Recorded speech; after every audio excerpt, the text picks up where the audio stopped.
Welcome to Revise and Resubmit, Weekend Classics. I'm Pavlov. And I'm Nikita. Think back to, say, early 2017. The absolute cutting edge in language AI, things like translation or understanding text, was running up against this wall. It felt almost like a physical law. Yeah. Imagine you've got this massive computer setup trying to translate, the entire Library of Congress. Right. But here's the catch. Every single step, every word you process has to wait for this step before to finish completely. It's a chain reaction. Exactly. You figure out output T only after you've locked down output T1. This sequential thing, it basically put a speed limit on how powerful your language models could get, especially the longer the text was. And that limit was defined by the models everyone was using, recurrent models, LSTMs, long short-term memory networks, and, simpler RNNs. They were the best we had for sequences because that's how they kept track of context, right? The hidden state tile depended on the previous one.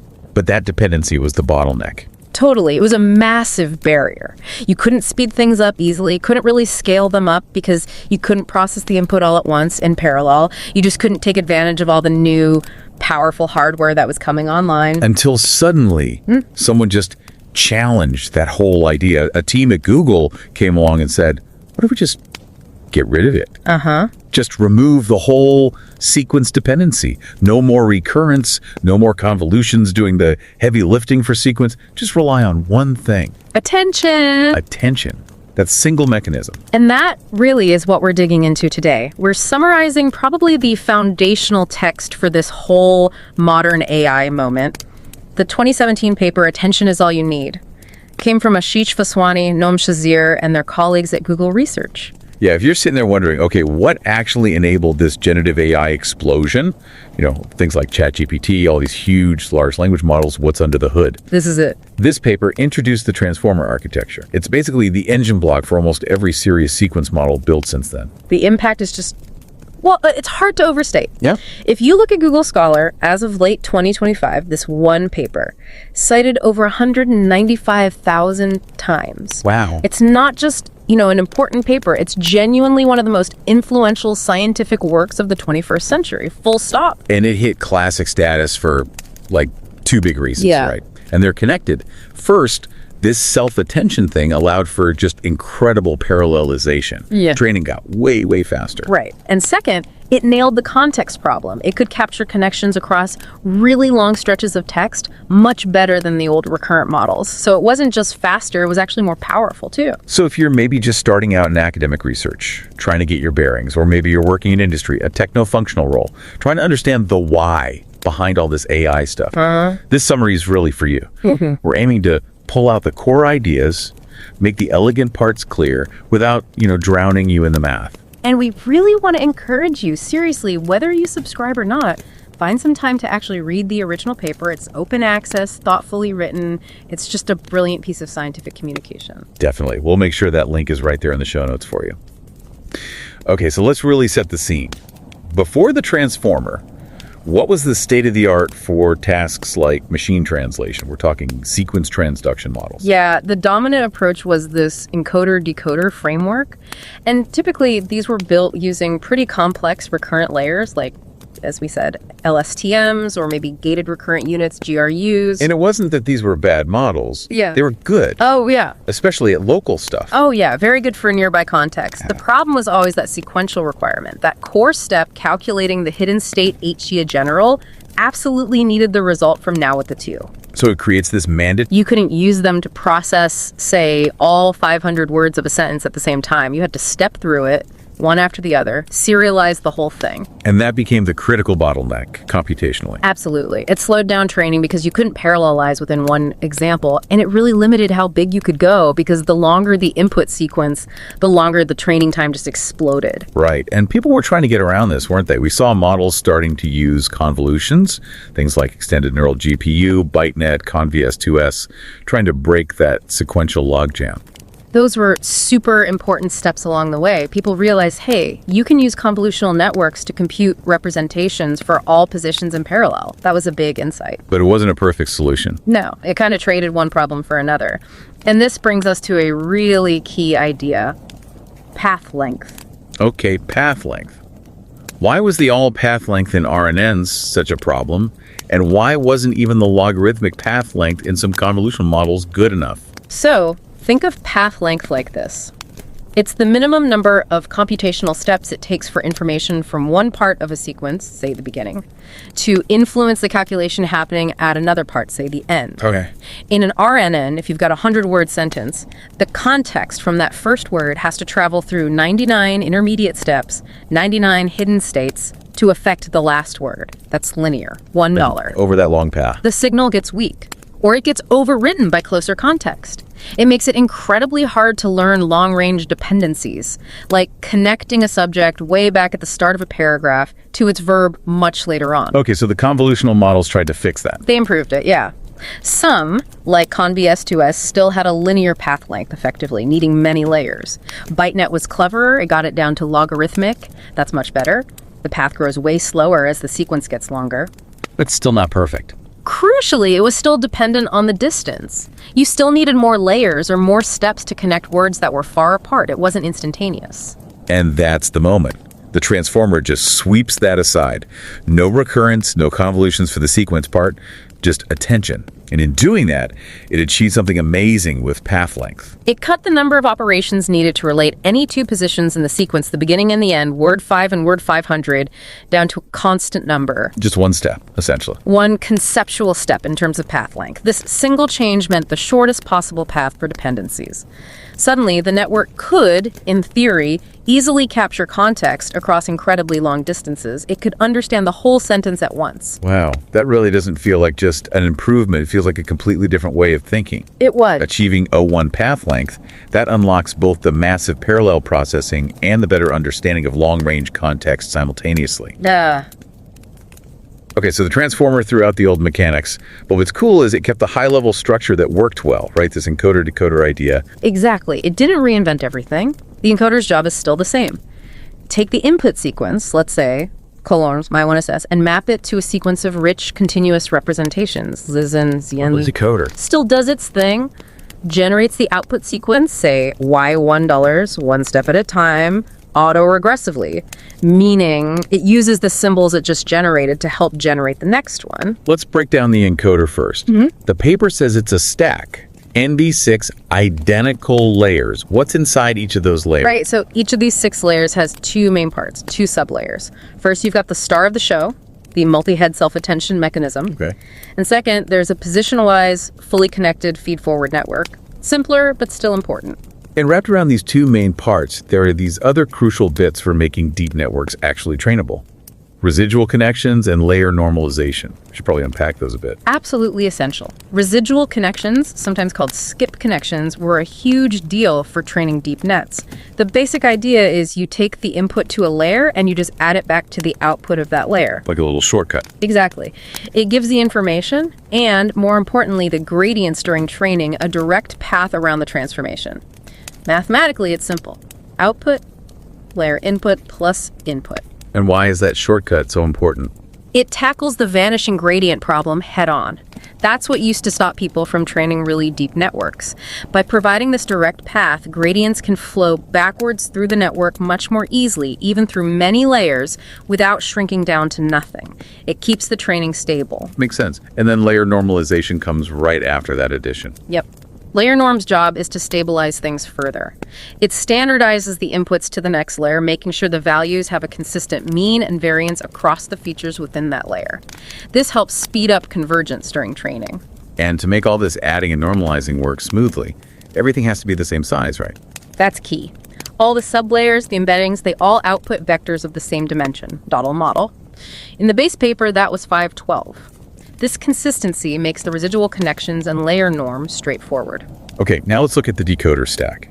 Also, N6 layers looks similar, but there's an extra piece, a third sublayer. Yes. The decoder layers have the self-attention and the feed-forward network, just like the encoder. But squeezed in between them is the crucial encoder-decoder attention sublayer. Ah, so this is how the decoder looks back at the input sentence. Precisely. This layer acts like the bridge. The queries for this attention layer come from the decoder itself, from the layer below it representing kind of what the decoder is thinking about generating next. Okay. But the keys and values come directly from the final output of the entire encoder stack. Gotcha.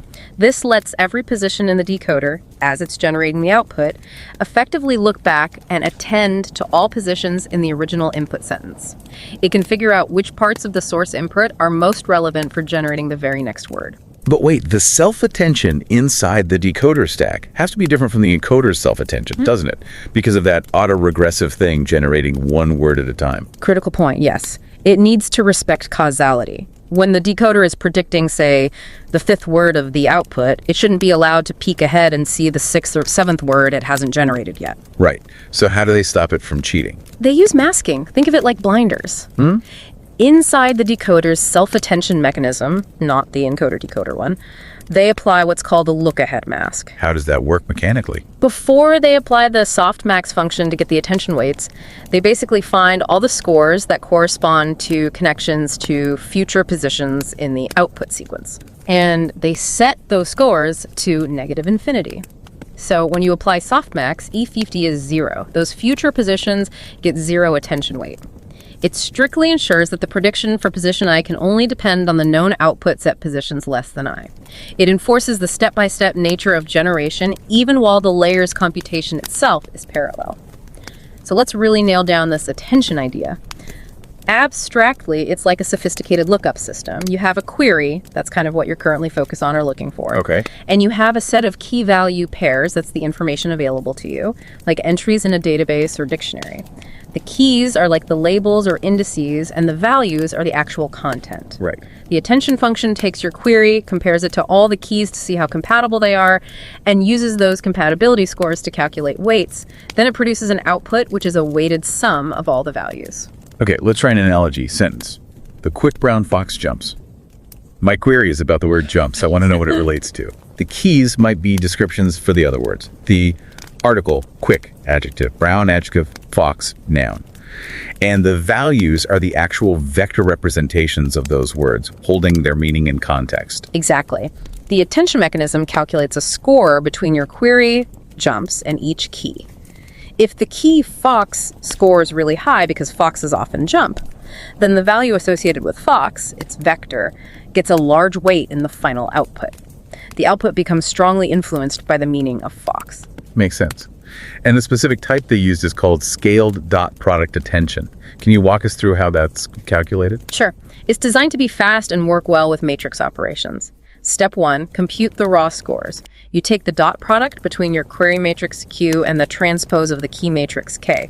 This gives you a score for every possible query key pair. Okay, raw compatibility scores. Step 2, scaling. This is crucial.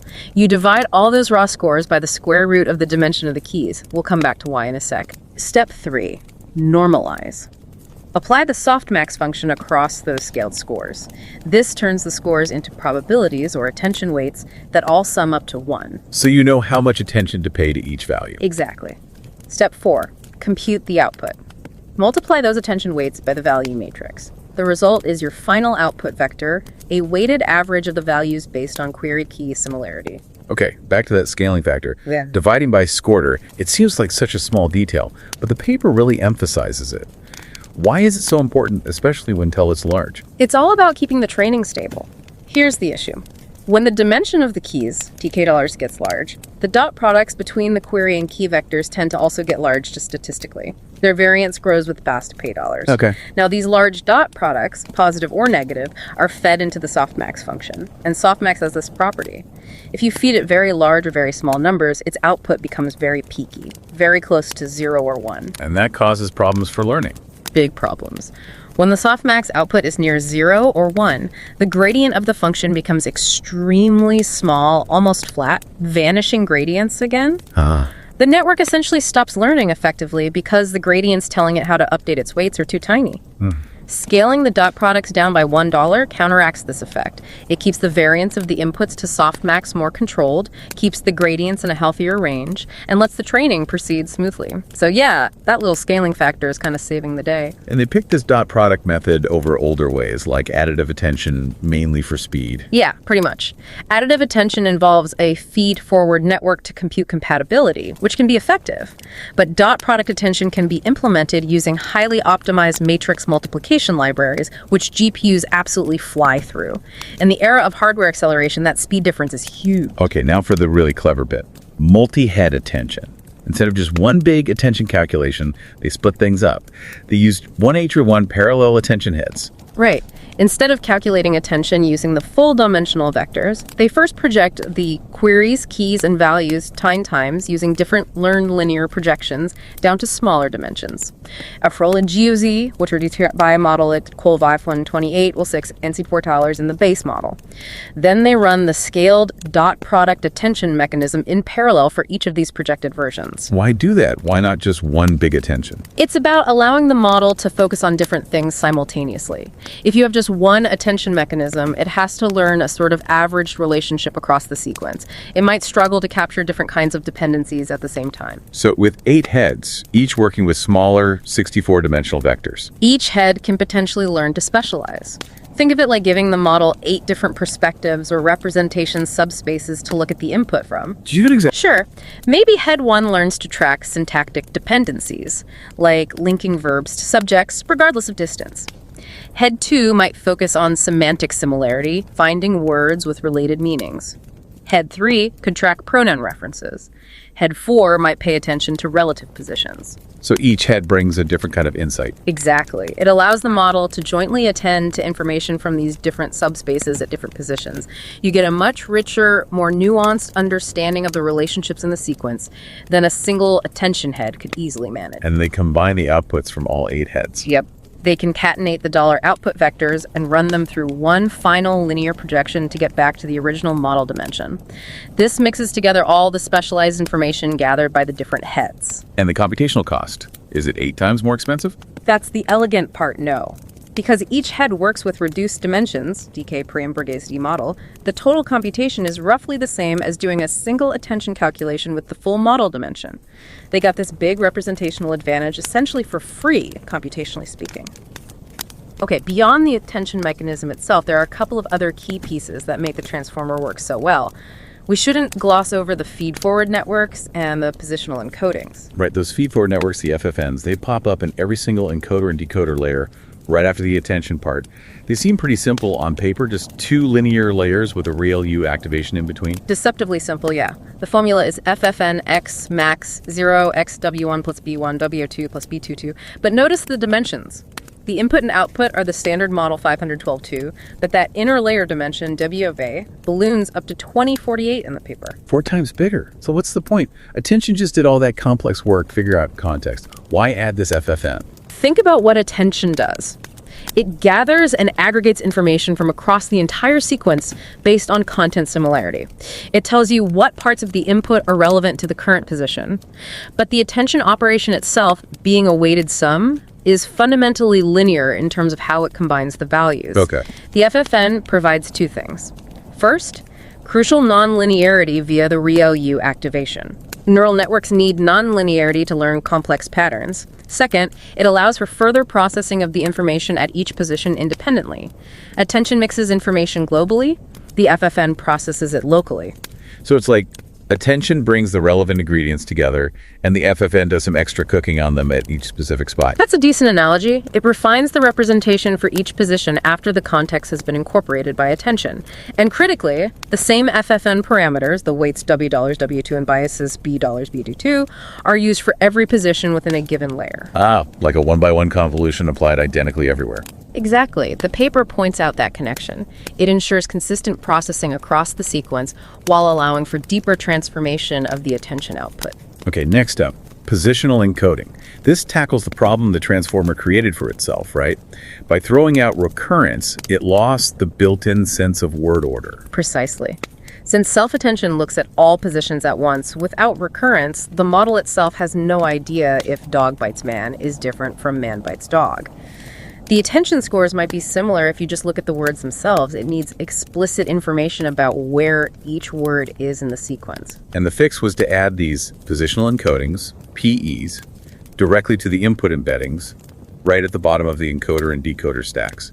And they didn't learn these P's, they used fixed mathematical functions. That's right. They opted for sine and cosine functions with different frequencies. For any given position pose in the sequence, and for each dimension I within the embedding vector, the model dimensions total, the PE value is calculated based on these functions. The formulas look a bit complex. PE pose 10,000 models and PE pose 2i plus 1.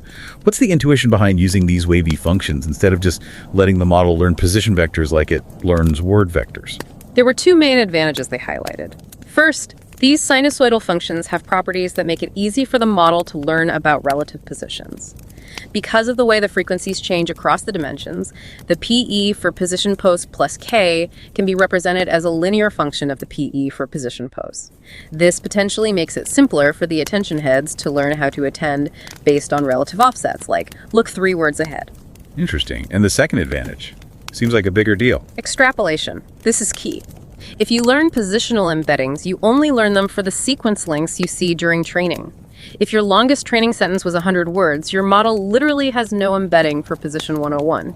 It can't handle longer sequences as well. But the sine and cosine functions. Okay. They're defined for any position pose. You can calculate the encoding for position 5000 just as easily as for position 5. So theoretically, these fixed encodings allow the model to generalize, to extrapolate to sequence lengths much longer than anything it encountered during training. Did they test learned versus fixed? They did, and they found that learned positional embeddings actually performed almost identically on the training tasks. But they chose the sinusoidal version because of this theoretical advantage for generalization to longer sequences. So the architecture looks cool, but the researchers really had to prove it was better, right? They compared it against the existing methods using 3 clear metrics. This is laid out nicely in Table 1 of the paper. Let's hit the big one first, the one that enabled the speed revolution. Minimum sequential operations. Right. This asks how many steps have to be done one after another.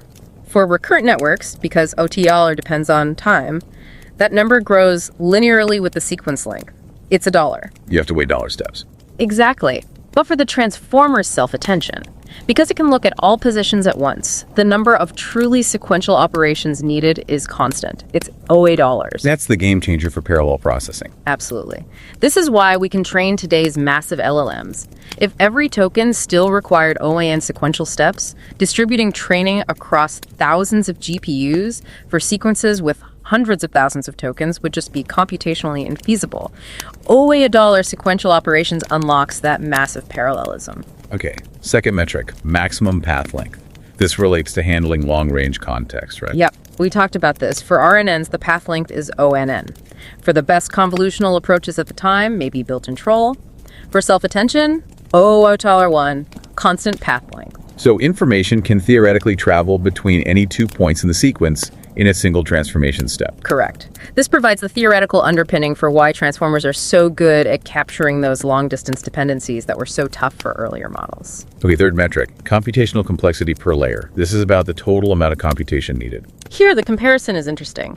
Self-attention scales as node lot D, where node law is the sequence length and node is the representation dimension. Recurrent layers scale as node law D2. So that node all D in self-attention looks potentially bad if one gets really large, doesn't it? It does. If you're processing, say, an entire book as one sequence, one is huge, and OLDD2 becomes very computationally expensive. But the paper argued that for their main task back then, machine translation using subword units. Right, using things like byte pair encoding, the actual sequence length dollar was often smaller than the model dimension dollar, which was 512 or 1024. In that specific regime, one null was actually faster and more efficient than the node-D of recurrent models. Makes sense. But what about now with modern LMs having enormous context windows, where the nullers is way bigger than dollars? That's exactly where the dollar complexity becomes the new bottleneck. It's why so much research since this original paper has focused on finding ways to make attention more efficient for very long sequences.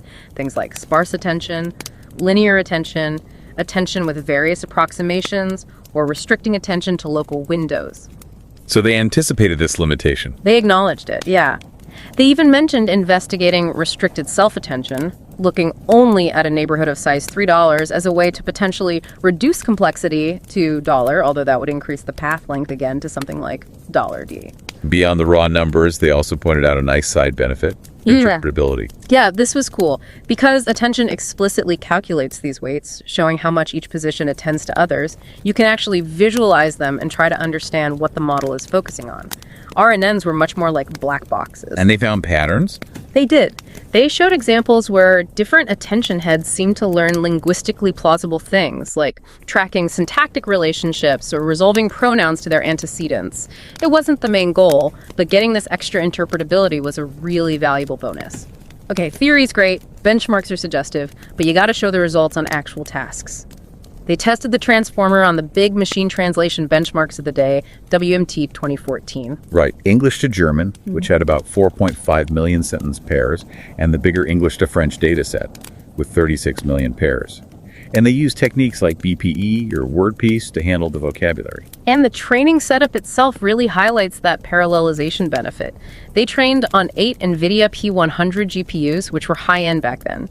The base model, the Dole model, 512.2.1. Trained in just 12 hours. That's 100,000 steps. Only 12 hours. That's incredibly fast for SOTA translation back then. It was revolutionary. The big model took longer, 3.5 days for 300,000 steps, but even that was significantly faster than the previous best systems. They used the Atom Optimizer, but with a specific learning rate schedule, didn't they?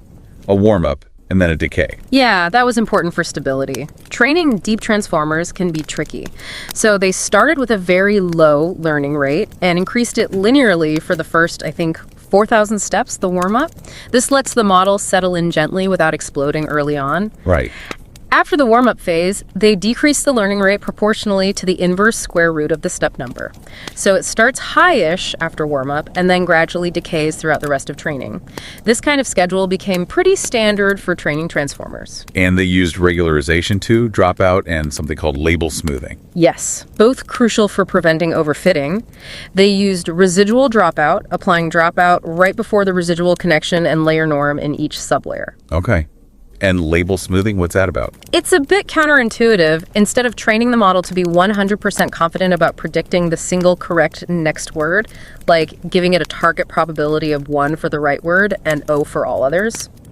You smooth the target label slightly, you give the correct word a slightly lower probability, like 219, and distribute the remaining small probability mass, 0.1 in this case, over all the other words in the vocabulary. Why would making the model less certain be a good thing? It sounds weird, but it stops the model from becoming overconfident and too specialized to the training data. It encourages it to keep its options open a little, which paradoxically often leads to better generalization, higher accuracy on unseen data, and better BLEU scores in translation. Okay, let's get to the headline results. Table 2 in the paper. This is where they really showed off. It was stunning. On English to German, the big transformer model hit a BLEU score of 28.4. Now BLEU is the standard metric for translation quality. That score beat everything that had come before, including complex ensembles of multiple models working together, by over 2 full BLEU points. That's a massive jump. And the base model, the one trained in 12 hours. Even the base model surpassed all previously published single models, and it did it at a tiny fraction of the training costs of those older systems. It's incredible. Quality up, cost way down. What about English to French? Bigger data set. Same story, basically. The big transformer reached 41.0 BLEU. That set a new state-of-the-art for a single model on that task, again, achieved with less than a quarter of the training compute compared to the previous best system. It was just a decisive win across the board. And they also did ablation studies, right? Tweaking parts of the model to see what really mattered. Yeah, Table 3 has some great insights. They confirmed that multi-head attention was really important, dropping from 8 ship 1 heads down to just 1 big head hurt performance significantly by almost a full BLEU point. Too many heads also seemed to hurt a bit. So 8 was a sweet spot. Seemed like it. They also found that reducing the dimension of the keys hurt performance. This suggests that figuring out that query key compatibility, the core of attention, is actually a pretty complex task and needs sufficient dimensionality. Bigger models were generally better. No surprise there. And dropout was definitely necessary to prevent overfitting, especially on the bigger models. They also reconfirmed that their sinusoidal positional encodings work just as well as learned ones in practice for these tasks. So wrapping it all up, we come back to that core claim, right? Attention is all you need. And they really made the case. They showed you could completely remove recurrence, completely remove convolution from the core sequence processing. And replace it entirely with this multi-headed self-attention mechanism. And doing that gave you better results, higher quality, mainly because that constant all-or-path length finally cracked the problem of long-range dependencies. And simultaneously, it gave you revolutionary training speed because the all or sequential operations allowed for unprecedented parallelization on modern hardware. The authors knew they were onto something big. They talked about next steps, right? Applying this transformer idea beyond text. Absolutely. They explicitly mentioned excitement about using it for images, audio, video tasks with different kinds of inputs and outputs.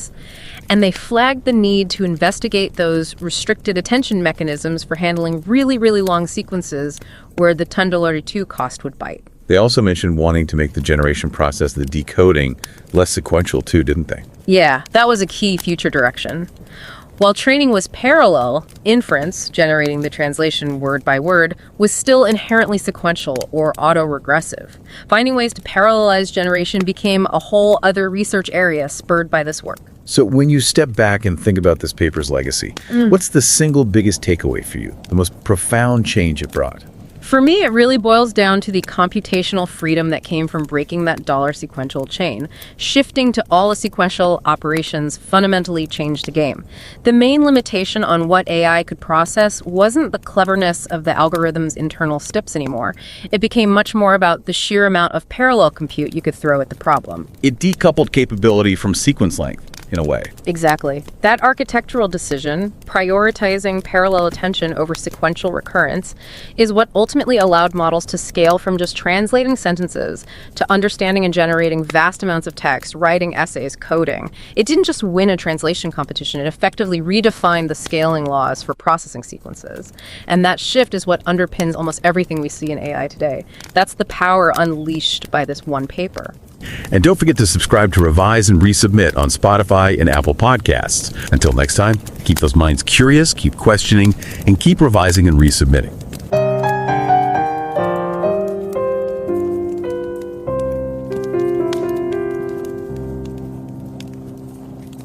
Revise and রিসাবমিটের weekend classics পর্বে আপনাদের স্বাগত। আমি পভলভ। আর আমি নিকিতা। এই যে আজকালকার দারুণ সব এআই, যেমন ধরুন ChatGPT বা অন্য লার্জ ল্যাঙ্গুয়েজ মডেলগুলো, যারা মানুষের মতো কথা বলতে পারে, লিখতে পারে, অনুবাদও করে ফেলে কখনো কখনো কি মনে প্রশ্ন জেগেছে এদের এই ক্ষমতার পেছনের মূল রহস্যটা কি? প্রশ্নটা আসতেই পারে। আর অবাক করার বিষয় হলো এর শেকড়টা কিন্তু লুকিয়ে আছে 2017 সালের একটা গবেষণাপত্রে। তাই নাকি? হ্যাঁ, আর সেটার শিরোনামটাও বেশ অন্যরকম। Attention is all you need. Attention is all you need. ওয়া, ইন্টারেস্টিং তো। ঠিক তাই। শিরোনামটা শুনে মনে হতে পারে একটু হয়তো মজা করেই রাখা, কিন্তু এর ভেতরের ধারণাটা ছিল রীতিমতো বৈপ্লবিক। গুগল রিসার্চের একদল গবেষক আশিশ, ওয়াসওয়ানি আর তার বেশ কয়েকজন সহকর্মী মিলে এটা প্রকাশ করেন। Noam, Shazeer, Niki, Parmar, Jakob, Uszkoreit, Llion Jones, হ্যাঁ, Aidan Gomez, Lukasz, Kaiser, Illia, Polosukhin, এই পুরো টিমটা। আর এটা প্রকাশের পর থেকে আর্টিফিশিয়াল ইন্টেলিজেন্স, বিশেষ করে এই যে ভাষা নিয়ে গবেষণা, সেই জগতে একটা নতুন দিগন্ত খুলে যায়। একে তো এখন এআই এর ক্ষেত্রে একটা ভিত্তি স্থাপনকারী কাজ হিসেবে ধরা হয়, তাই না? একদম। কারণ এই পেপারেই প্রথম ট্রান্সফর্মার নামের এক নতুন ধরনের মডেল আর্কিটেকচার প্রস্তাব করা হয়। আর এই ট্রান্সফর্মারই তো আজকের দিনের প্রায় সব শক্তিশালী লার্জ ল্যাঙ্গুয়েজ মডেল বা এলএলএম এর মূল চালিকা শক্তি। ঠিক তাই। এর সবচেয়ে বড় কারণ হলো ট্রান্সফর্মারের ভেতরে থাকা সেলফ অ্যাটেনশন নামের একটা বিশেষ কৌশল। দেখুন, পুরনো দিনের মডেলগুলো, যেমন ধরুন রিকারেন্ট নিউরাল নেটওয়ার্ক বা আরএনএন, হ্যাঁ আরএনএন, সেগুলো ডেটা প্রসেস করতে অনেকটা একটার পর একটা করে সিকোয়েন্স অনুযায়ী। ভাবুন যেন একটা লম্বা লাইনে দাঁড়িয়ে থাকা মানুষের মতো, যেখানে একজন তার ঠিক আগের জনের কাছ থেকেই শুধু তথ্য নিতে পারে। আচ্ছা। এতে লম্বা বাক্য বা লেখার গভীরে থাকা যে সম্পর্কগুলো, সেগুলো বোঝা বেশ কঠিন হতো। আর ডেটা প্রসেসিংও খুব ধীর গতির ছিল, কারণ একসাথে অনেক কাজ করা যেত না, প্যারালেল প্রসেসিং সম্ভব ছিল না তেমনভাবে। কিন্তু ট্রান্সফর্মার এই বাধাটা টপকে গেল। হ্যাঁ, এই সেফ অ্যাটেনশন কৌশল ব্যবহার করে এটা পুরো ডেটা সিকোয়েন্সকে একরকম একসাথে দেখতে পারে আর বুঝতে পারে কোন অংশগুলো অন্য কোন অংশের জন্য গুরুত্বপূর্ণ, এমনকি তারা যদি অনেক দূরেও থাকে বাক্যের মধ্যে। ও আচ্ছা। এটা মডেলকে অনেক বেশি সমান্তরালভাবে বা প্যারালালে কাজ করার সুযোগ করে দিল, যা একে আগের মডেলগুলোর চেয়ে অনেক বেশি শক্তিশালী আর কার্যকর করে তুলল। এর প্রভাবটা আসলে কতটা ছিল, কোনো ধারণা পাওয়া যায়? প্রভাব কতটা ছিল তা একটা ছোট্ট পরিসংখ্যানে কিন্তু স্পষ্ট বোঝা যায়। গুগল স্কলারের তথ্য অনুযায়ী এই পেপারটা মানে ধরুন 2025 সালের শেষ দিকে এসে প্রায় 1,95,000 বারেরও বেশি সাইট করা হয়েছে। 1,95,000 ভাবা যায়? হ্যাঁ, নিঃসন্দেহে এটা 21 শতাব্দীর অন্যতম প্রভাবশালী একটা গবেষণাপত্র।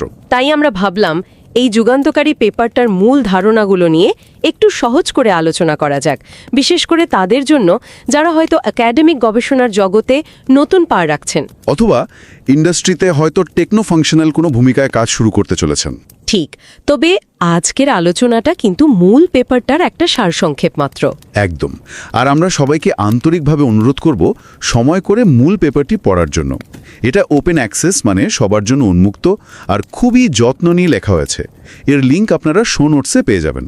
হ্যাঁ, এটা সাবস্ক্রাইব করা বা না করার সাথে কোনো সম্পর্ক নেই, আসলে মূল উৎসটা দেখা সবসময়ই ভালো। অবশ্যই, জ্ঞানার্জনের জন্য এর বিকল্প নেই। তাহলে চলুন এই পেপারটার গভীরে একটু প্রবেশ করা যাক।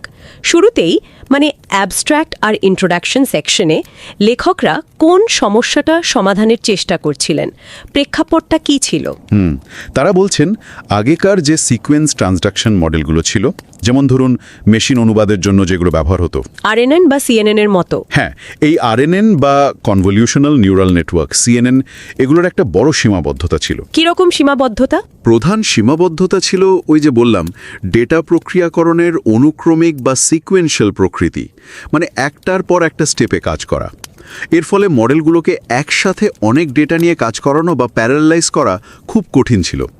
একটা লম্বা বাক্য অনুবাদ করতে গেলে বেশ অনেকটা সময় লেগে যেত। শুধু তাই না, মনে হয় ওই যে দূরবর্তী শব্দের সম্পর্ক বোঝার সমস্যাটাও ছিল। ঠিক ধরেছেন, একটা বাক্যের প্রথম দিকের কোনো শব্দের সাথে শেষের দিকের কোনো শব্দের সম্পর্ক, যাকে আমরা বলি লং রেঞ্জ ডিপেন্ডেন্সি, সেটা বোঝাটাও এই মডেলগুলোর জন্য বেশ চ্যালেঞ্জিং ছিল। এই সমস্যার সমাধানেই তাহলে ট্রান্সফর্মার এলো? হ্যাঁ, এই পেপারটি একটা নতুন আর তুলনামূলকভাবে বেশ সরল আর্কিটেকচার প্রস্তাব করে, ট্রান্সফর্মার। আর সবচেয়ে অবাক করার মতো বিষয় হলো এটা আগের মডেলগুলোর প্রধান অংশ, ওই রিকারেন্স বা কনভলিউশন, এগুলোকে পুরোপুরি বাদ দিয়ে দেয়। বলেন কি? তাহলে ভিত্তিটা কি ছিল? এর ভিত্তি হলো শুধুমাত্র অ্যাটেনশন মেকানিজম। আর এর ফলাফল মানে পারফরমেন্স কেমন ছিল? ফলাফল ছিল অসাধারণ।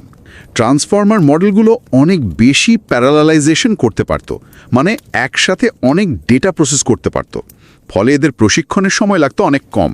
কিন্তু পারফরমেন্স কম সময় ট্রেন হলো মানে কি পারফরমেন্স খারাপ ছিল? একেবারেই না, বরং পারফরমেন্সের দিক থেকে তারা আগের সেরা মডেলগুলোকেও ছাড়িয়ে গিয়েছিল। যেমন সেই সময় মেশিন অনুবাদের একটা স্ট্যান্ডার্ড পরীক্ষা ছিল WMT 2014 ইংলিশ টু জার্মান। সেখানে ট্রান্সফর্মার তৎকালীন সেরা মডেলগুলোর চেয়ে 2 ব্লু স্কোরের বেশি স্কোর করেছিল। ব্লু স্কোর তো অনুবাদের মান যাচাইয়ের একটা মেট্রিক, তাই না? হ্যাঁ, খুব জনপ্রিয় একটা মেট্রিক। শুধু তাই নয়, ইংলিশ টু ফ্রেঞ্চ অনুবাদের ক্ষেত্রেও এটি নতুন সেরা ফলাফল অর্জন করে, একক মডেল হিসেবে। তার মানে কম সময়ে ট্রেনিং আবার ফলাফলও ভালো। আসলেই দারুণ ব্যাপার। পেপারে এটাও বলা হয়েছে যে যদিও সেলফ অ্যাটেনশনের ধারণা আগে থেকেই ছিল অল্প স্বল্প, ট্রান্সফর্মারই কিন্তু প্রথম মডেল যা ইনপুট আর আউটপুটের রিপ্রেজেন্টেশন বা উপস্থাপনা তৈরির জন্য অন্য কোনো কিছুর উপর নির্ভর না করে শুধুমাত্র সেলফ অ্যাটেনশনের উপর ভিত্তি করে তৈরি। আচ্ছা, এবার একটু মডেলটার গঠন বা আর্কিটেকচার সেকশন 3 নিয়ে কথা বলা যাক। এটা তো বললেন এনকোডার ডিকোডার কাঠামো। হ্যাঁ, ট্রান্সফর্মার মূলত একটা এনকোডার ডিকোডার কাঠামো অনুসরণ করে। ভাবুন, আপনি যখন ইংরেজি থেকে বাংলা অনুবাদ করছেন, এনকোডারের কাজ হলো ইংরেজি বাক্যটা পড়ে তার একটা মানে অর্থপূর্ণ রিপ্রেজেন্টেশন বা সাংকেতিক রূপ তৈরি করা। আর ডিকোডারের কাজ হলো ওই সাংকেতিক রূপটা থেকে বাংলা বাক্যটা তৈরি করা। ঠিক, মডেলটা আবার অটো রেগ্রেসিভ। অটো রেগ্রেসিভ মানে কি? মানে হলো ডিকোডার যখন বাংলা বাক্যটা তৈরি করে তখন সে একবারে পুরো বাক্যটা তৈরি করে না, বরং একটা করে শব্দ তৈরি করে, আর পরের শব্দটি তৈরির সময় তার আগে তৈরি করা শব্দগুলোকেও সে ইনপুট হিসেবে নেয়, বিবেচনা করে। হ্যাঁ, 6টা। আর প্রতিটা লেয়ারের ভেতরে আবার 2টো প্রধান অংশ বা সাব লেয়ার আছে।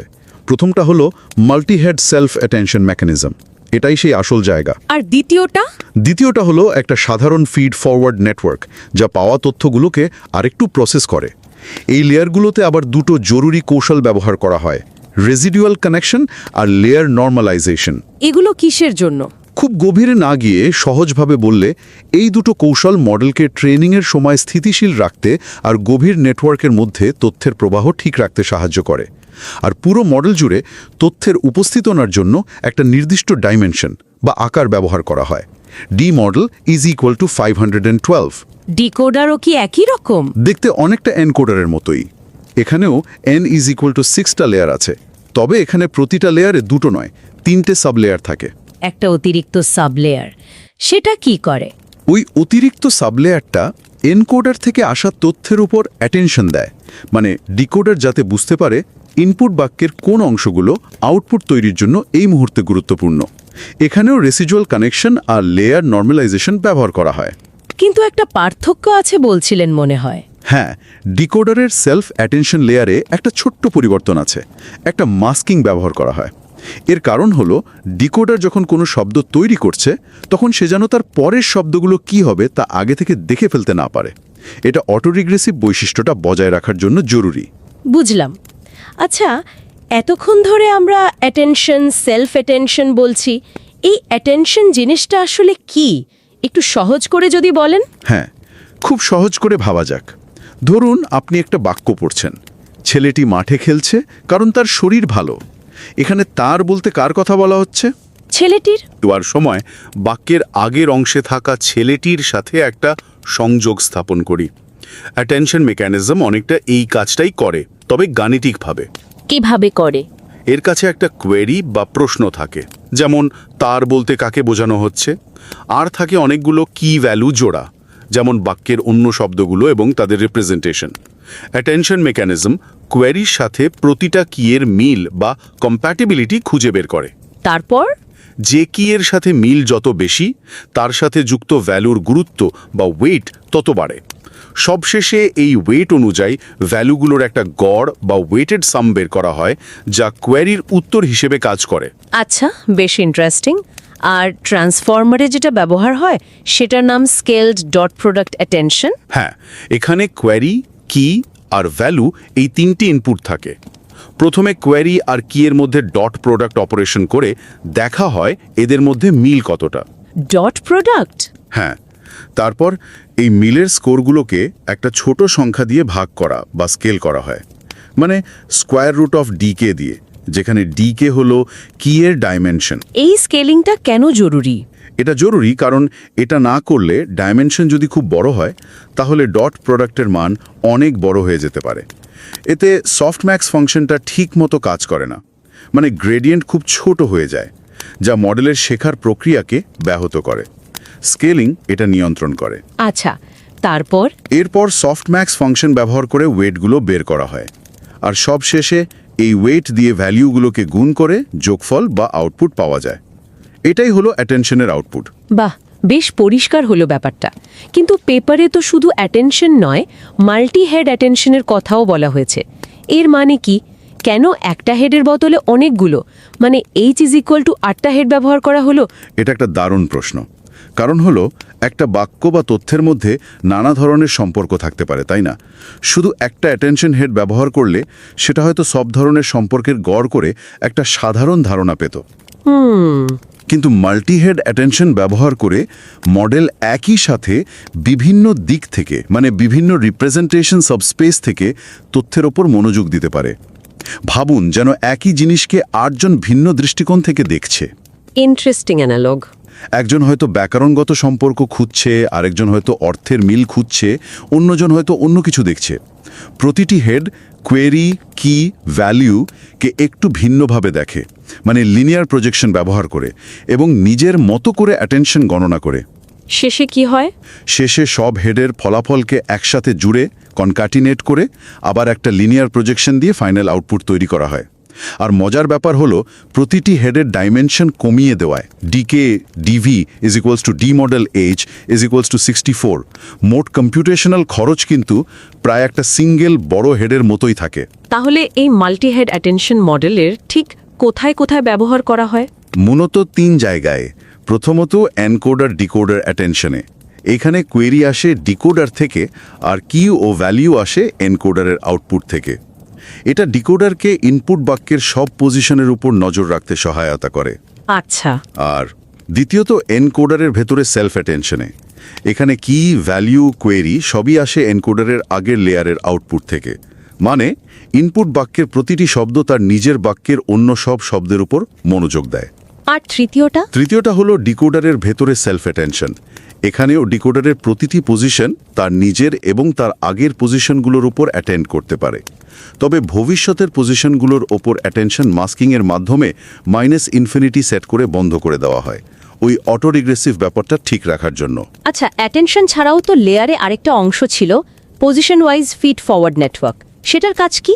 হ্যাঁ, অ্যাটেনশন প্রক্রিয়া থেকে যে তথ্যটা পাওয়া গেল সেটাকে আরও একটু প্রসেস করার জন্য প্রতিটি এনকোডার ও ডিকোডার লেয়ারে এই ফিড ফরওয়ার্ড নেটওয়ার্ক থাকে। এটা বেশ সরল, মূলত দুটো লিনিয়ার ট্রান্সফরমেশন আর তার মাঝে একটা রিলু অ্যাক্টিভেশন। এটা কি সব পজিশনে একইভাবে কাজ করে? হ্যাঁ, প্রতিটি পজিশনের তথ্যের উপর আলাদাভাবে কিন্তু একই রকমভাবে। এর ভেতরের লেয়ারের ডাইমেনশনটা DFF = 2048, মূল ডাইমেনশনে ডি মডেল = 512 চেয়ে বড় রাখা হয়, যাতে তথ্য প্রসেসিংয়ের জন্য যথেষ্ট ক্ষমতা থাকে। এরপর আছে এমবেডিংস আর সফটম্যাক্স, মানে শব্দগুলোকে সংখ্যা বা ভেক্টরে রূপান্তর করার ব্যাপারটা, তাই তো? ঠিক। কম্পিউটার তো আর সরাসরি শব্দ বোঝে না, তাই ইনপুট আর আউটপুটের প্রতিটি শব্দ বা টোকেনকে প্রথমে একটা নির্দিষ্ট ডাইমেনশনে ডি মডেল = 512 ভেক্টরে রূপান্তর করা হয়। এই প্রক্রিয়াটাকে বলে এমবেডিং, আর এই ভেক্টরগুলো মডেল ট্রেনিংয়ের সময় শেখে।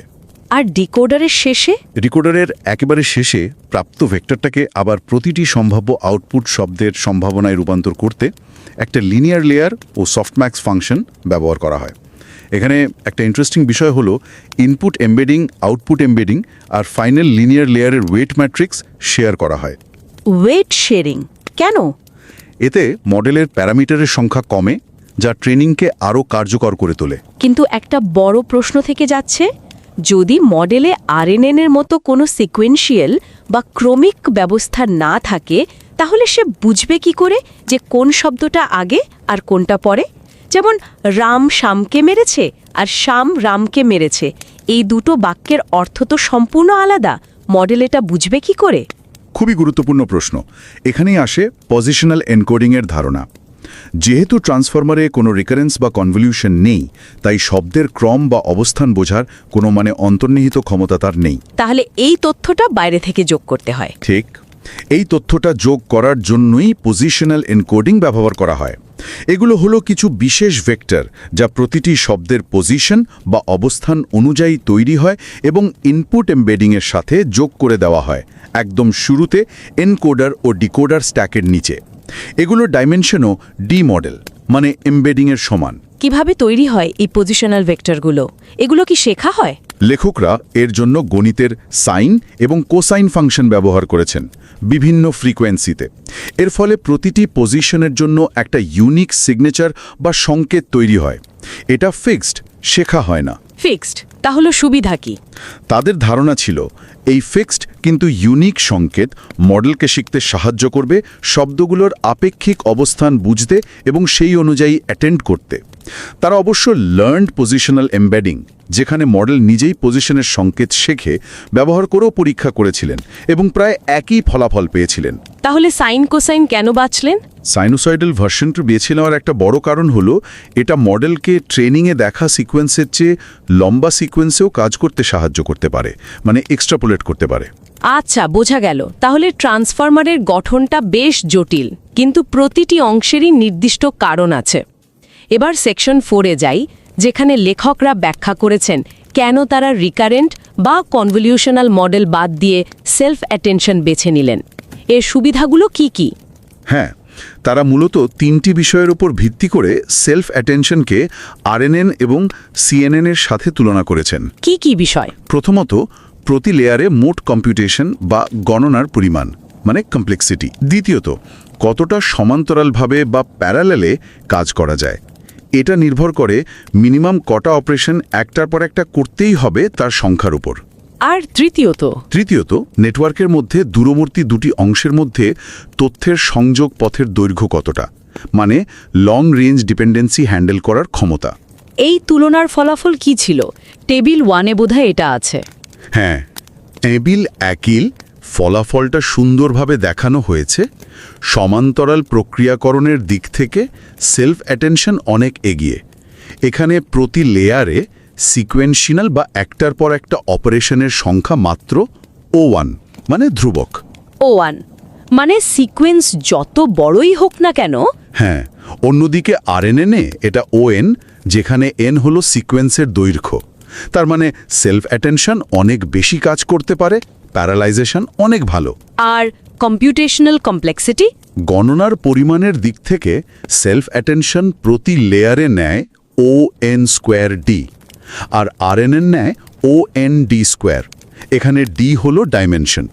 যখন সিকোয়েন্সের দৈর্ঘ্য N ডাইমেনশনের D চেয়ে কম হয়, যা প্রায়শই সত্যি হয় ন্যাচারাল ল্যাঙ্গুয়েজ প্রসেসিংয়ে, তখন সেলফ অ্যাটেনশন আসলে দ্রুততর হয়। কিন্তু সবচেয়ে গুরুত্বপূর্ণ পার্থক্যটা কোথায় ছিল, যেটা আরএনএনের দুর্বলতা ছিল? সম্ভবত পথের দৈর্ঘ্যে, লং রেঞ্জ ডিপেন্ডেন্সি। সেলফ অ্যাটেনশনে নেটওয়ার্কের যে কোনো দুটি পজিশনের মধ্যে তথ্যের আদান প্রদানের পথের দৈর্ঘ্য মাত্র O1, মানে সরাসরি সংযোগ। সরাসরি? হ্যাঁ, কারণ প্রতিটি শব্দ অন্য সব শব্দের উপর সরাসরি অ্যাটেন্ড করতে পারে।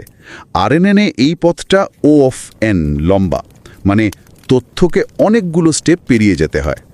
বিশেষ ধরনের সিএনএনে এটা O(log(n) বা O(n)k হতে পারে। কিন্তু সেলফ অ্যাটেনশনের O(1) পথের দৈর্ঘ্যই তাকে লম্বা সিকোয়েন্সের মধ্যে দূরবর্তী অংশের সম্পর্ক সহজে শিখতে সবচেয়ে বেশি সাহায্য করে। এটাই তাহলে মূল কারণ ছিল আরএনএনের বদলে এটাকে বেছে নেওয়ার? অন্যতম প্রধান কারণ, হ্যাঁ। এছাড়া কি সেলফ অ্যাটেনশনের অন্য কোনো সুবিধা আছে? যেমন ধরুন, মডেলটা কতটা বোঝা যায়? হ্যাঁ, লেখকরা বলছেন যে সেলফ অ্যাটেনশন মডেলকে কিছুটা ব্যাখ্যাযোগ্য বা ইন্টারপ্রেটেবল করে তোলে। মানে অ্যাটেনশন ওয়েটগুলো যদি আমরা দেখি, তাহলে বোঝা যায় মডেল বাক্যের কোন অংশের উপর বেশি মনোযোগ দিচ্ছে কোনো একটা আউটপুট তৈরি করার সময়। ওহ, এটা তো খুব কাজের। তারা দেখেছেন বিভিন্ন অ্যাটেনশন হেড বিভিন্ন ধরনের ভাষাগত প্যাটার্ন, যেমন ধরুন ব্যাকরণ বা অর্থের সম্পর্ক, এগুলো শিখতে পারে। তবে এর কি কোনো সীমাবদ্ধতা নেই? ওই যে O(n)2 কম্পিউটেশনাল কমপ্লেক্সিটি, সিকোয়েন্স খুব লম্বা হলে তো এটা একটা সমস্যা। ঠিক ধরেছেন, এটাই সেলফ অ্যাটেনশনের একটা প্রধান সীমাবদ্ধতা। যদি সিকোয়েন্সের দৈর্ঘ্য n ডাইমেনশনের D চেয়ে অনেক বেশি হয়, যেমন ধরুন খুব লম্বা ডকুমেন্ট বা হাই রেজলিউশন ছবি, তাহলে ওই N2 গণনাটা বেশ ব্যয়বহুল হয়ে পড়ে। এর কি কোনো সমাধান ভাবা হয়েছে? হ্যাঁ, লেখকরা এর সমাধান হিসাবে রেস্ট্রিক্টেড সেলফ অ্যাটেনশনের কথা বলেছেন। মানে প্রতিটি আউটপুট পজিশন পুরো ইনপুটের উপর মনোযোগ না দিয়ে শুধু তার আশেপাশের একটা নির্দিষ্ট অংশের, ধরা যাক আর আকারের উইন্ডোর উপর মনোযোগ দেবে। এতে কমপ্লেক্সিটি কমে আসবে? হ্যাঁ, কমপ্লেক্সিটি তখন ORND হয়ে যাবে, যা ON2D এর চেয়ে অনেক কম যদি RN এর চেয়ে ছোট হয়। তবে এতে তথ্যের পথের দৈর্ঘ্য কিছুটা বেড়ে যাবে, মানে O1 থেকে বেড়ে ONR হয়ে যাবে। এটা ভবিষ্যৎ গবেষণার একটা দিক ছিল তাদের জন্য। বোঝা গেল। এরপর পেপারে নিশ্চয়ই ট্রেনিং প্রক্রিয়া আর ফলাফলের বিস্তারিত বিবরণ আছে, মানে সেকশনস 5 and 6। হ্যাঁ, তারা মূলত WMT 2014 ইংলিশ জার্মান প্রায় 4.5 মিলিয়ন বাক্য আর ইংলিশ ফ্রেঞ্চ প্রায় 36 মিলিয়ন বাক্য ডেটাসেট ব্যবহার করেছেন অনুবাদের জন্য। হার্ডওয়্যার আর সময় কেমন লেগেছিল? 8টা এনভিডিয়া P100 GPU ব্যবহার করে বেস মডেল ট্রেন করতে তাদের সময় লেগেছিল মাত্র 12 ঘন্টা, আর একটু বড় মডেলের জন্য 3.5 দিন। তখনকার তুলনায় এটা কিন্তু বেশ দ্রুত ছিল। আচ্ছা, আর ট্রেনিংয়ের জন্য বিশেষ কোনো কৌশল, অপটিমাইজার বা রেগুলারাইজেশন? অপটিমাইজার হিসেবে অ্যাডাম ব্যবহার করা হয়েছিল, সাথে একটা বিশেষ লার্নিং রেট শিডিউল ছিল। প্রথমে ধীরে ধীরে বাড়ানো, ওয়ার্ম আপ, তারপর কমানো। আর মডেল যাতে ওভারফিট না করে তার জন্য দুটো প্রধান রেগুলারাইজেশন কৌশল ব্যবহার করা হয়, রেসিডিউয়াল ড্রপআউট। ড্রপআউট তো পরিচিত কৌশল। হ্যাঁ, প্রতিটি সাবলেয়ারের আউটপুটের কিছু অংশ বাদ দেওয়া। এখানে P drop = 0.1। আর দ্বিতীয়টা হলো label smoothing. Epsilon else is equal two 0.1। Label smoothing এটা কি? এটা মডেলকে তার উত্তরে ব্যাপারে একটু কম আত্মবিশ্বাসী হতে শেখায়। মানে সঠিক উত্তরের সম্ভাবনাকে 100% না ধরে একটু কমিয়ে, যেমন 90%, বাকি সম্ভাবনাটুকু অন্য ভুল উত্তরগুলোর মধ্যে ভাগ করে দেয়। এতে মডেল একটু জেনারেলাইজ করতে শেখে আর পারফরমেন্স উন্নত হয়। ইন্টারেস্টিং। আর ফলাফল কেমন ছিল? আগেই তো বলছিলেন বিএলইউ স্কোর ভালো ছিল। হ্যাঁ, ফলাফল ছিল খুবই চমকপ্রদ।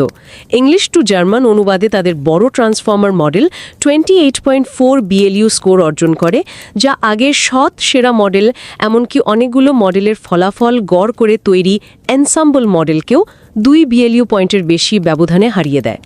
এটা ছিল একটা নতুন state of the art. 2 বিএলইউ point কিন্তু অনেক বড় উন্নতি মেশিন ট্রান্সলেশনে। অবশ্যই।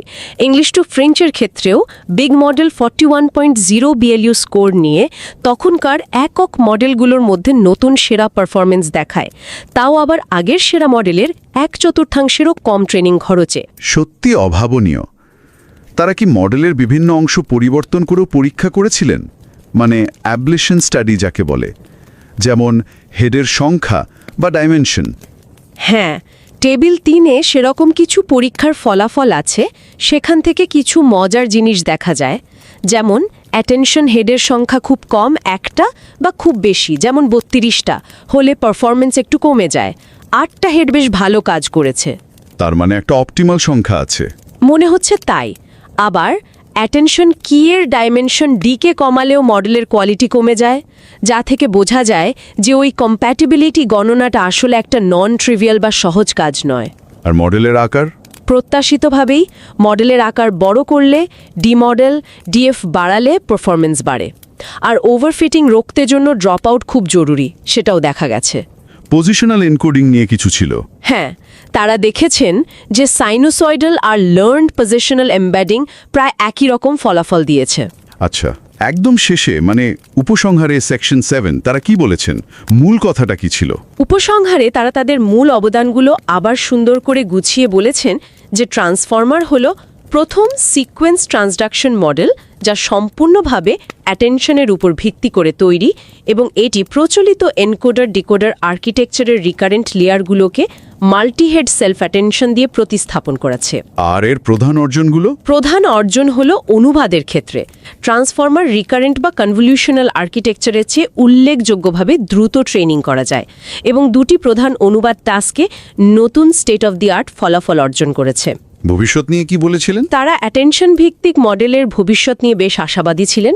এটিকে টেক্সট ছাড়াও অন্যান্য ক্ষেত্রে, যেমন ধরুন ছবি, অডিও, ভিডিও প্রক্রিয়াকরণে প্রয়োগ করার পরিকল্পনার কথা বলেছেন। এছাড়া ওই যে লম্বা সিকোয়েন্সের সমস্যা, সেটার জন্য লোকাল বা রেস্ট্রিক্টেড অ্যাটেনশন নিয়ে গবেষণা করা। হ্যাঁ, ওটা তো আগেই বলছিলেন। আর জেনারেশন প্রক্রিয়াকে কিভাবে আরও কম সিকোয়েন্সিয়াল করা যায়, সেগুলো তাদের ভবিষ্যৎ গবেষণার লক্ষ্য হিসেবে উল্লেখ করেছেন। আর খুব গুরুত্বপূর্ণভাবে তারা তাদের কোডও ওপেন সোর্স করে দিয়েছিলেন টেন্সর টু টেন্সর লাইব্রেরিতে, যা এই ফিল্ডের অগ্রগতিতে অনেক সাহায্য করেছে। কোড ওপেন সোর্স করাটা গবেষণার প্রসারে খুবই জরুরি। পুরো আলোচনাটা থেকে একটা বিষয় খুব স্পষ্ট। 2017 সালের এই একটি পেপার এআই, বিশেষ করে ভাষা বোঝার প্রযুক্তির জগতে একটা সত্যিকারের বিপ্লব এনেছে। আজকের দিনের এত সব শক্তিশালী ভাষা মডেলের ভিত্তি কিন্তু এই ট্রান্সফর্মার আর্কিটেকচার আর তার সেলফ অ্যাটেনশন মেকানিজমই গড়ে দিয়েছে। একদম। আর এখানেই হয়তো আমাদের আজকের আলোচনা শেষ করা যায়। তবে শেষ করার আগে একটা ছোট্ট চিন্তার খোরাক রেখে যেতে চাই শ্রোতাদের জন্য। অবশ্যই। এই যে অ্যাটেনশন বা মনোযোগের ধারণা, যা আমরা মানুষ হিসেবে স্বাভাবিকভাবেই ব্যবহার করি কোনো কিছু বোঝার জন্য, সেটাকে যখন মেশিনের মধ্যে গাণিতিকভাবে প্রয়োগ করা হলো, তখন প্রযুক্তির এত বড় একটা উল্লম্ফন ঘটল। এটা কি আমাদের নিজেদের মনোযোগ দেওয়ার পদ্ধতি বা তথ্য প্রক্রিয়াকরণের ক্ষমতা নিয়েও নতুন করে ভাবতে শেখায় না? ভাবনার বিষয় তো বটেই। কিভাবে একটা আপাত সরল ধারণা যখন সঠিক উপায়ে প্রয়োগ করা হয়, তখন এত বড় পরিবর্তনের জন্ম দিতে পারে। সত্যি ভাবনার বিষয়। আমরা শ্রোতাদের আবারও মনে করিয়ে দিতে চাই, যদি এই বিষয়ে আগ্রহ জন্মায় তবে মূল পেপারটি অবশ্যই পড়ে দেখার চেষ্টা করবেন। লিংক শো নোটসে দেওয়া আছে। আশা করি আজকের এই আলোচনা আপনাদের ভালো লেগেছে এবং হয়তো কিছুটা কাজেও আসবে।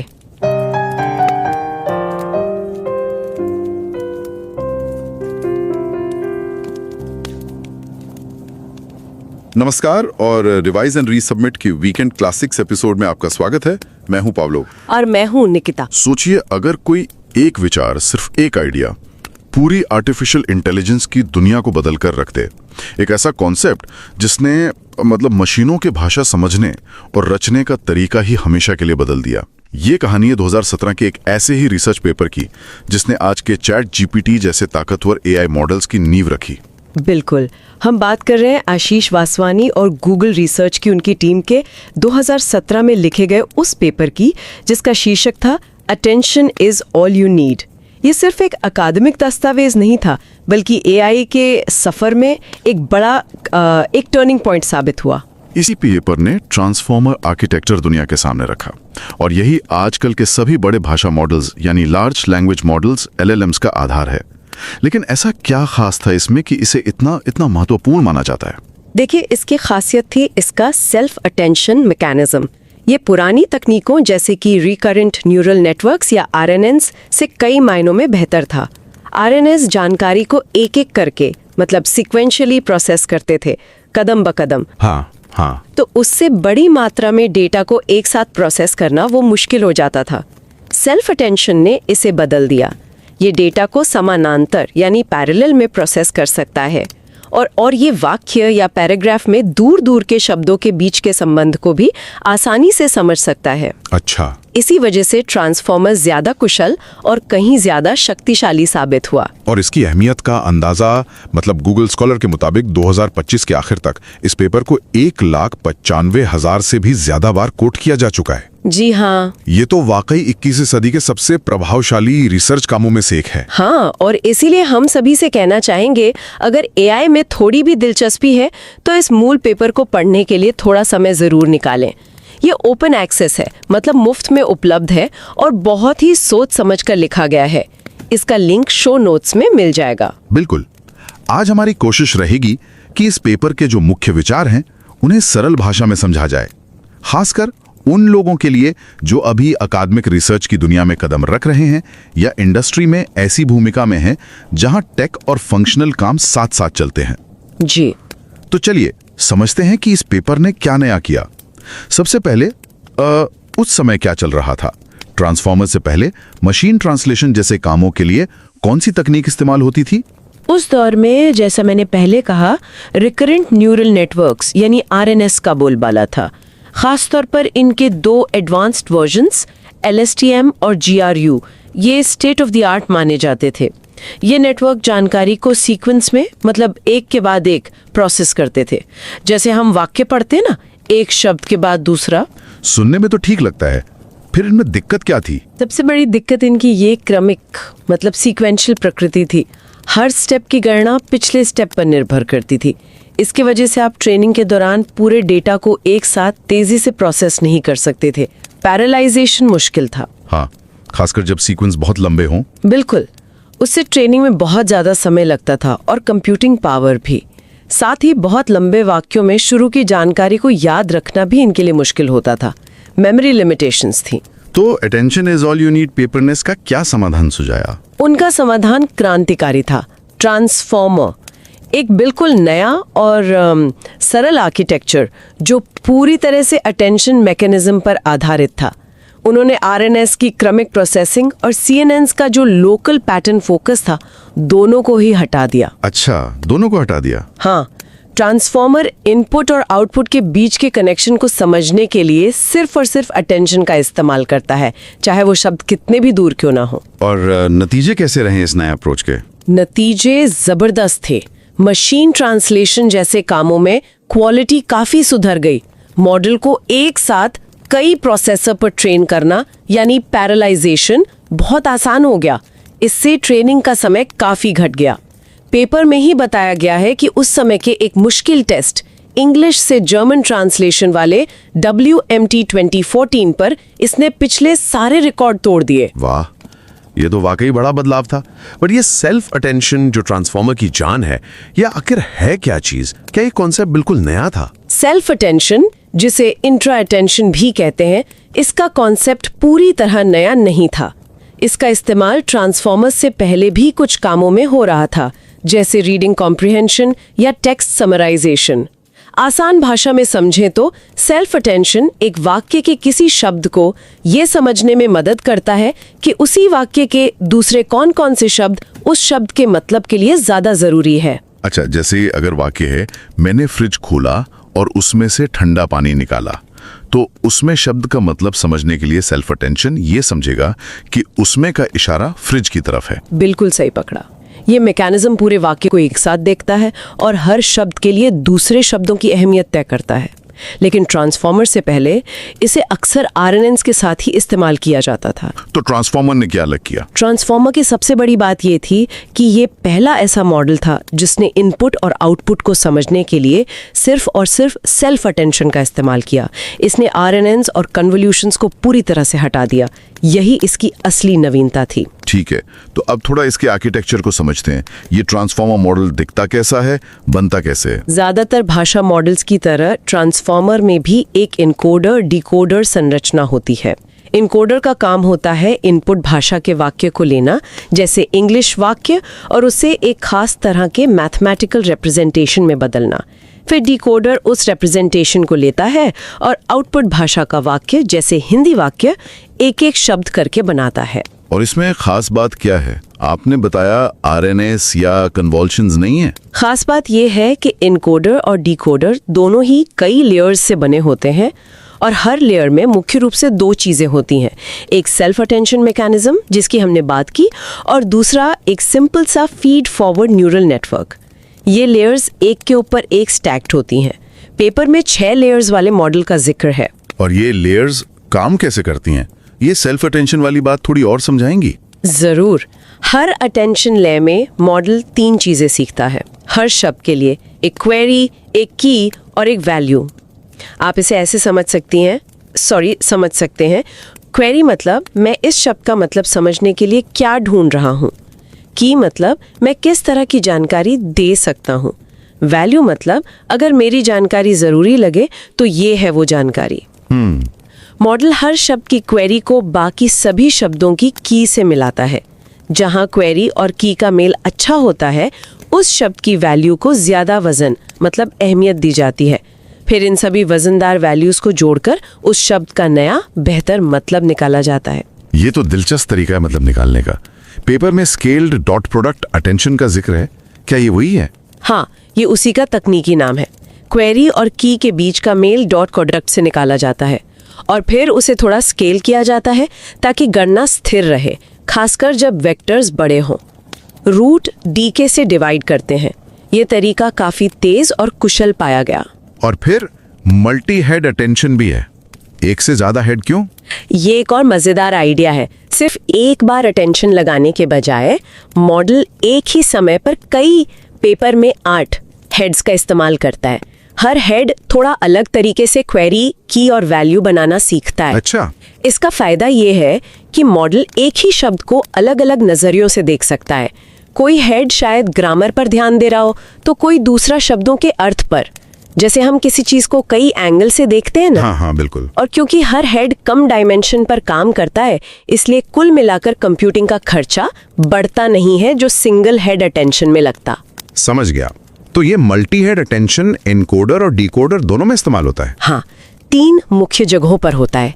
1, एनकोडर के अंदर हर शब्द अपने ही वाक्य के बाकी शब्दों पर ध्यान देता है। 2, डिकोडर के अंदर आउटपुट वाक्य का हर शब्द जो अब तक बन चुका है अपने पहले के शब्दों पर ध्यान देता है। यहाँ एक खास मास्किंग होती है। मास्किंग? वो क्यों? ताकि मॉडल आगे के शब्दों को न देख पाए, मतलब जो शब्द अभी बने ही नहीं है, वरना वो चीटिंग हो जाएगी। 3 और तीसरा, एनकोडर और डिकोडर के बीच। डिकोडर आउटपुट वाक्य बनाते समय एनकोडर के इनपुट वाक्य पर ध्यान देता है ताकि अनुवाद सही हो। अच्छा, अटेंशन के अलावा आपने फीड फॉरवर्ड नेटवर्क का भी जिक्र किया था। जी, हर अटेंशन सब लेयर के बाद एक फीड फॉरवर्ड नेटवर्क होता है। ये हर शब्द की जानकारी को अलग अलग प्रोसेस करता है।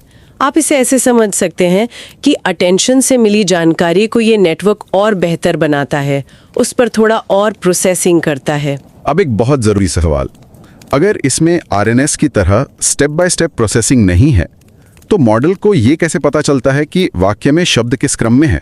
मतलब राम ने श्याम को मारा और श्याम ने राम को मारा का मतलब तो बिल्कुल अलग है। बहुत अच्छा सवाल है। इसका समाधान है पोजिशनल एनकोडिंग। क्योंकि मॉडल सारे शब्दों को एक साथ देखता है, उसे शब्दों की पोजीशन बताने के लिए एक तरीका चाहिए। इसके लिए हर शब्द के वेक्टर में उसकी पोजीशन की जानकारी जोड़ी जाती है। ये जानकारी साइन और कोसाइन तरंगों के एक खास पैटर्न से बनाई जाती है।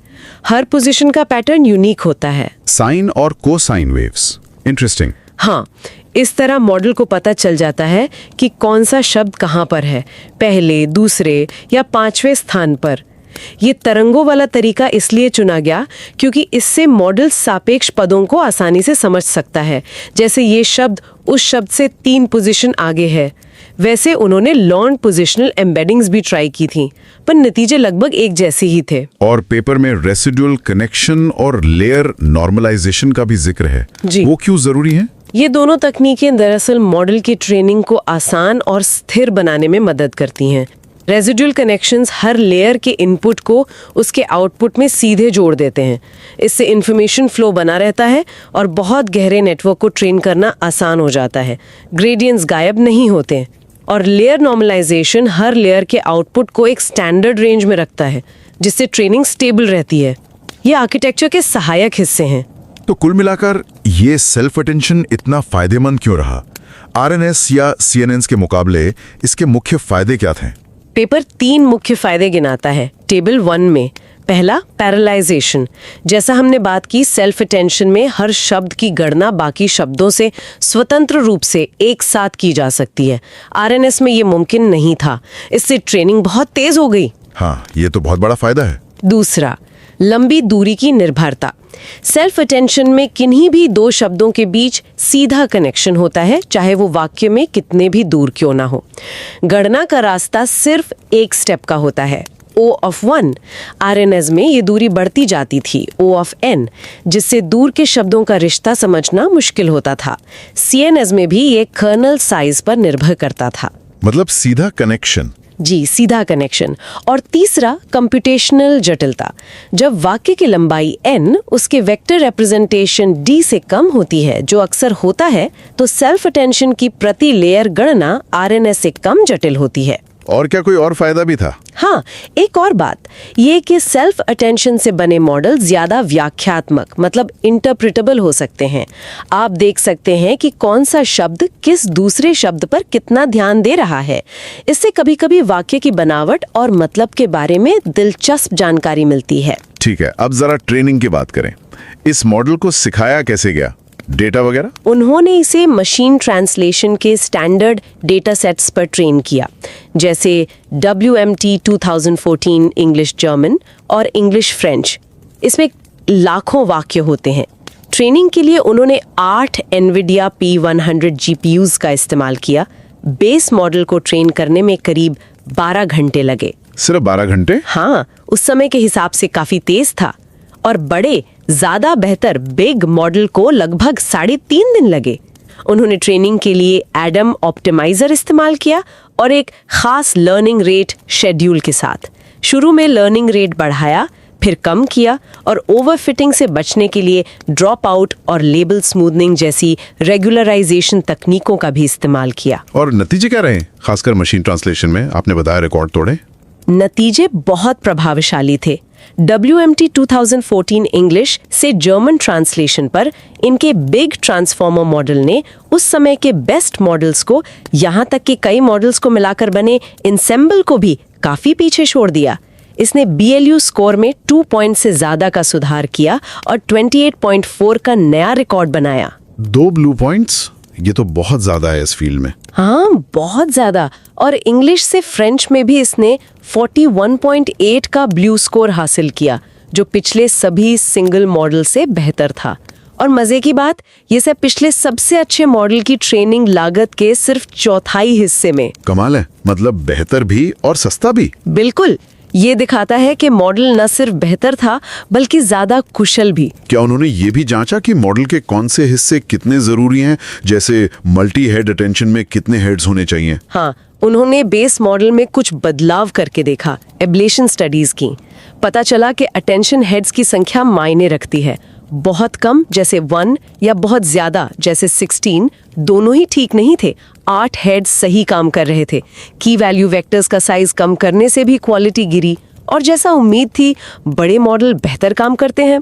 ड्रॉप आउट ओवरफिटिंग रोकने में काफी मददगार था और पोजिशनल एनकोडिंग के लिए साइनो को साइन वाला तरीका और सीखा हुआ तरीका दोनों ने लगभग एक जैसा ही काम किया। तो अंत में इस पूरे काम का सार क्या निकलता है, निचोड़ क्या है? सार ये है कि इस पेपर ने ट्रांसफॉर्मर पेश किया, सीक्वेंस टू सीक्वेंस मॉडलिंग के लिए पहला ऐसा सफल मॉडल जो पूरी तरह से अटेंशन पर आधारित था। इसने RNSs की जगह मल्टी हेड सेल्फ अटेंशन का इस्तेमाल किया और दिखाया कि भाषा को समझने और बनाने के लिए वो पुरानी क्रमिक प्रोसेसिंग जरूरी नहीं है, अटेंशन ही काफी है। Attention is all you need, जैसा कि टाइटल कहता है। बिल्कुल। और भविष्य के लिए उनकी क्या सोच थी, क्या आगे करने का सोचा था? लेखक इस बात को लेकर बहुत उत्साहित थे कि अटेंशन आधारित मॉडल्स का भविष्य कैसा हो सकता है। उनकी योजना थी कि इसे सिर्फ टेक्स्ट पर ही नहीं बल्कि इमेज, ऑडियो और वीडियो जैसे दूसरे डेटा पर भी लागू किया जाए। साथ ही वो ऐसे तरीके खोजना चाहते थे जिनसे बहुत बड़े इनपुट आउटपुट को कुशलता से हैंडल किया जा सके, शायद किसी तरह के रिस्ट्रिक्टेड अटेंशन से, और टेक्स्ट जनरेशन को और तेज, कम सीक्वेंशियल बनाया जा सके। तो हमने देखा कि कैसे attention is all you need ने सिर्फ एक मुख्य विचार, अटेंशन के दम पर AI की दुनिया में क्रांति ला दी। इसने पुरानी तकनीकों की सीमाओं को तोड़ा, पैरेलल प्रोसेसिंग को मुमकिन बनाया और लंबे वाक्यों को समझना आसान कर दिया। बिल्कुल। इसी एक पेपर ने उस ट्रांसफॉर्मर आर्किटेक्चर को जन्म दिया जो आज अनगिनत AI मॉडल्स की रीढ़ है। गूगल सर्च से लेकर हमारे फोन के कीबोर्ड तक, और हाँ, चैट GPT जैसे सिस्टम भी इसी की नींव पर खड़े हैं। पेपर लिखने वालों ने इसे टेक्स्ट से आगे इमेज, ऑडियो और वीडियो तक ले जाने की बात की थी। ये सोचने वाली बात है, जब अटेंशन जैसे शक्तिशाली मैकेनिज्म को अलग अलग तरह के डेटा और समस्याओं पर और भी गहराई से लागू किया जाएगा तो कौन सी नई क्षमताएं उभर कर सामने आ सकती हैं? भविष्य में और किन क्षेत्रों में अटेंशन हमें चौंका सकता है? ये सवाल सोचने लायक है।